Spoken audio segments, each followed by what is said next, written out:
Hello boys and girls, today we're going to talk about dealing with exam anxiety. One of the things that I find when I'm talking to people about doing their exams is, well, there's two things I find. The first thing is very often people have a phobic response to doing exams, and you can tell that they do very simply by observing their physiology. I used to work in schools a lot.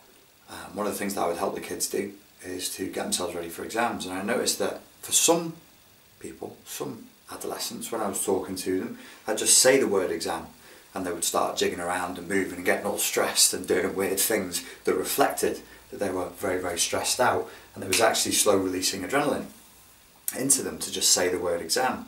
Then I started working with university students, and I was actually working a lot with veterinary students and medical students in the University of Liverpool. And what I was finding there as well is because of the large amount of information that they had to take on, the very word exam would give them a phobic response. Why is that a problem? Sometimes when I speak to people, what I get from some students is the idea that the more stressed out you are, the harder you're going to work and the better your brain's going to be able to work. And it's actually not true. One of the things that I want you to get into your head right from the get-go is stress makes you dumb. Relaxation and the ability to be in a good state of mind and a good state of body makes you more intelligent. And I'll back that up in just a moment. The other thing that I've noticed with people is that they really struggle to put themselves into a good state. Now, why is this important?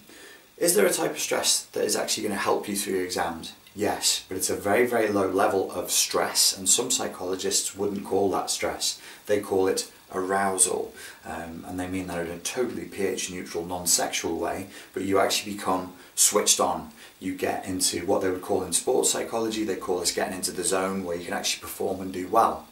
When you get into a state of arousal, your brain starts to release neuroepinephrine, which actually speeds you up and makes you more able to create connections quickly and to function effectively. But that, in terms of stress, is a very low level of stress. And if you were going to call it anxiety, it would be a very low level anxiety that wouldn't look like.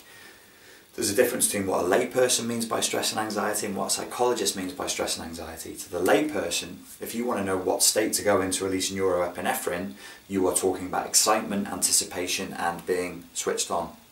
How does stress actually make you dumber? Well, there are numerous academic papers out there that will back this up. When you experience the release of adrenaline again and again over time, it's actually very bad for the whole of your body, but particularly for your brain. And it could actually be killing brain cells, which you don't want right before an exam. Why is it doing that? Because it's releasing a chemical, your brain is releasing a chemical, there's a stress response called cortisol, and some researchers indicate that can actually kill brain cells and it damages brain function. For certain, it damages the ability to remember. Now, if you're sat in an exam, your ability to remember is very important.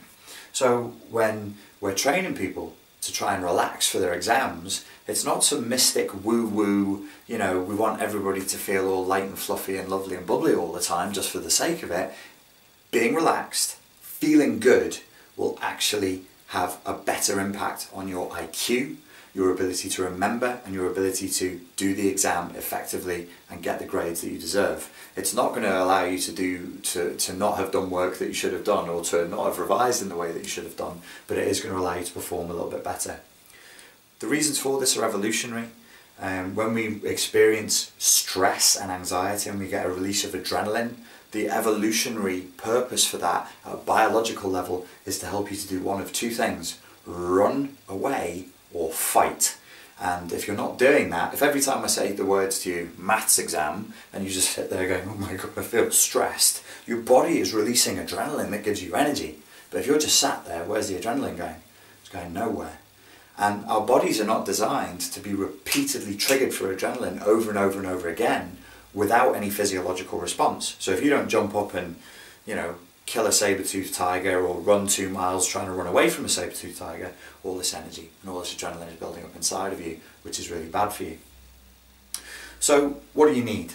If you're a student and you've got exams coming up and you're finding yourself freezing up, becoming hyper-adrenalized, getting really anxious, and that is actually stopping you from working, don't feel guilty, don't feel bad, just improve your understanding at a psychological level that your body and brain is responding to an external stimulus in a way that it's been evolutionarily hardwired to do, but that is not appropriate to modern times.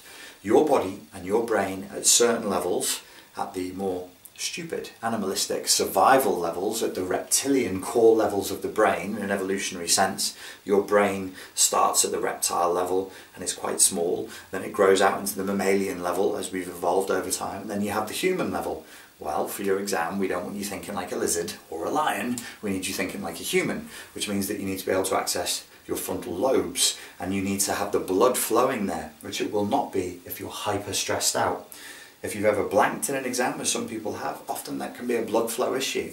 The response of adrenaline to you being sat in an exam room, when your body and your brain at the animal levels don't know the difference between a real threat, saber-toothed tiger, or a mugger trying to kill you, and a perceived threat, which is your idea that the exam is really stressful and all the things that you do to terrify yourself, which I'll get to in a minute, your body is preparing to fight or flight. So the blood is draining from your brain, draining from the parts of your brain, the human, most developed, most evolved parts of the brain that you need for your higher brain functioning, and it's taking you into tunnel vision, reflexes, where's the danger coming from, so that you can either run away or fight.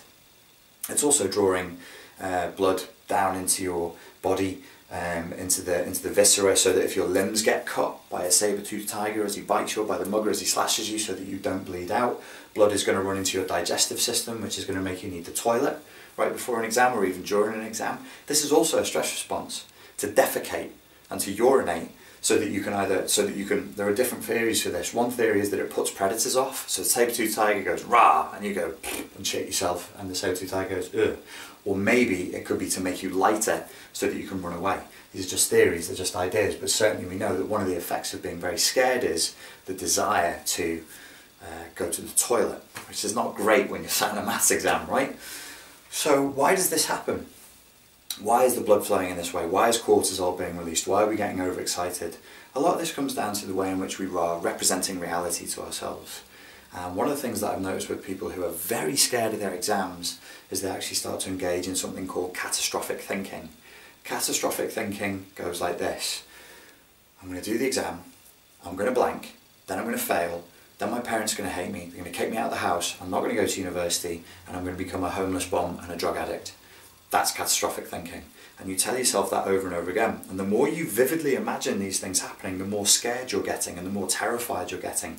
Then, at the next level of self-torture, which happens here, you're actually creating a neural connection between the word exam and these horrible thoughts of all the dreadful consequences of failure. Is this going to make you more likely to succeed or fail? Is this going to make you more likely to perform well in the exam or badly? I would suggest badly. Why? Because when people are stressed, they're dumber. When people are relaxed and they feel good, they're smarter, they're more able to access their cerebral resources and their cognitive functions. So you need to calm down deliberately. Part of your training for exams is to do something that I call state management, or that is called state management. State management means your ability to control how you feel in your body and in your mind at any moment in time. There are loads of different techniques of state management that can be taught, and this is something that can be looked up. If people want more information about this, I'm happy to teach you. Let me give you some basic tips. Where your body goes, your mind will follow. So if you want to relax, you want to stop biting your fingernails and jerking around and doing all this kind of thing, relax your body down, and immediately where your body goes, your brain and your mind will follow. Another thing you can do is to control your internal dialogue. So if you have a voice inside your head that's running really, really quickly and is really panicking and going, oh my God, I'm going to fail this exam and everything's going to go horribly wrong and within 2 weeks' time I'm going to be homeless, then you want to slow it down and say, okay, relax, we can do this. Let's study, let's sit down, let's prepare for the exam, and let's do really, really well. Remember, the brain doesn't process negative commands. So don't say to yourself, don't fail the exam, because your brain will only hear fail the exam. So if you say to yourself, don't think about an orange penguin, your brain has to think about an orange penguin. So don't think about what you don't want, focus on what you do want, which is this: I want to perform really well in the exams. I want to do really well. Then, a third thing that I'll show you, these are just quick tips, is control your internal representations. These are the movies you play in your mind. see yourself doing the exam and doing really well. And then after the exam you graduate with your degree, or you get through your A-levels or whatever it is, and you feel really good and everybody's really, really proud of you and you're feeling good about it. You're then changing and re-hypnotising yourself, because you kind of got brainwashed and hypnotised now into being really stressed out about the exam. So if you have bad feelings, think about the exam. Have bad feelings, think about the exam. Every time you think about the exam, what's going to happen? Feedback loop is going to kick off and you're going to have bad feelings. So we need to regenerate good feelings, strong feelings, confident feelings, intelligent feelings, manage our state so that we feel intelligent, confident and in control, and then the blood is going to flow in a way that helps us. It's going to flow into the higher functioning parts of the brain and allow you to perform well on the day. So 2 things that you need to do. One is state management. Start that now. Drink plenty of water as well, hydration. If you're dehydrated, then you're going to be cranky and demotivated, de-energized, and you're not going to be able to think as clearly. Control your body, control your thoughts, control the words you use inside of your head. There's about 30 different things you can do that manage your state, so that you're feeling in a good state when you're doing your revision and preparing for the exams, and so that when you're actually in the exam you can feel good as well. I'm saying it in a stupid way so that you can automatically and right now start changing your associations to it. I want you to deliberately start re-hypnotising yourself and changing your associations, so that instead of feeling scared you can start to feel good, you can feel something different.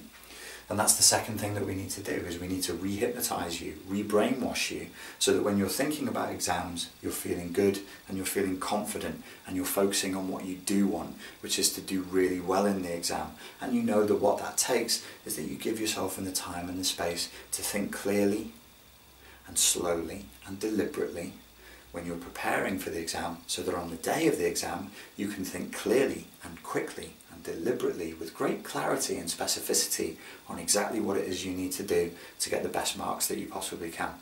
If you want more information about being able to do those 2 things, state management and re-hypnotising yourself so that you feel differently about the exams, just leave a comment below and I will gladly put a course together that helps people to do this.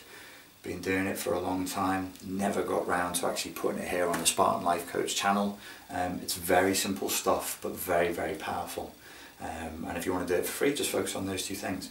Make sure that you do things that control you into feeling good whilst preparing for the exams and whilst in the exam. Hydration, body language, the way you speak to yourself. And the second thing is start changing those feelings towards the exam. And the fastest and easiest way to do that is through things like guided meditation and low levels of trance self-hypnosis, where you just tell yourself what it is that you do want, not what it is that you don't want, not what it is that you do not want. So you tell yourself, I want to do well, I want to get a good grade, and I want to perform at my best during this exam. And those 2 ways are the most powerful, simple and high leverage ways that you can eradicate anxiety around the exams and perform really, really well and get the best grades possible. Thank you.